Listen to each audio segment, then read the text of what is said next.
শারদিয়া সবাইকে and welcome back to article skip. আমরা এসে গেছি কলকাতার প্রথম রিভিউ নিতে টেক্কার, যেটা সৃজিত মুখার্জির পরিচালনায়, দেব, রুক্মিণী, স্বস্তিকার অভিনয়।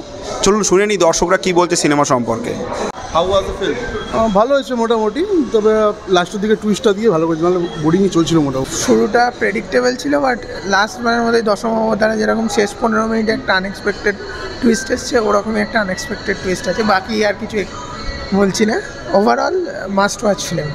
ভালো, ভেরি এক্সাইটিং আর ভেরি আনএক্সপেক্টেড। এন্ডটা ভীষণই আনএক্সপেক্টেড। খুব ভালো, যেটা আশা করেছিলাম সেটা পেয়েছি, আশা করছি। All the best Srijit da, all the best দেবদা।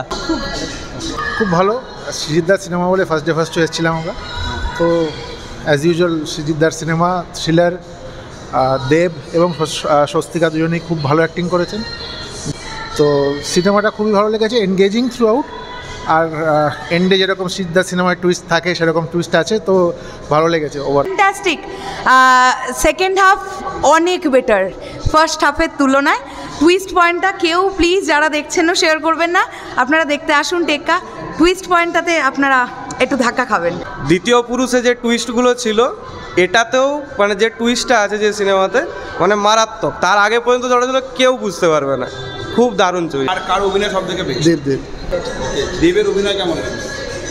অলওয়েজ ভালো অ্যাজ ইউজুয়াল, তাই জন্য ফার্স্ট ডে ফার্স্ট শো। অভিনয়টা সবচেয়ে ভালো লেগেছে। ভালো হয়েছে। রুক্মিণী যেভাবে রোলটা প্লে করেছে তার জায়গা থেকে, সেটা হচ্ছে অল দ্য বেস্ট রুক্মিণীকে ভবিষ্যতের জন্য।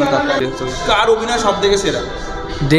দেবের তো একদমই অন্যরকম একটা ডাইমেনশন দেখতে পেলাম আমরা এই সিনেমাটিতে অ্যাক্টিংয়ের। স্বস্তিকা মুখার্জি অ্যাজ ইউজুয়াল খুবই ভালো। 10-এ কত দেবেন? 8। 10-এ আমরা 8 দেবো। 8 দেবো। 7.5 দেবো। 8। 8। ওকে, আর 10-এ কত দেবেন? I will give him 8.5। আমি 9। 9।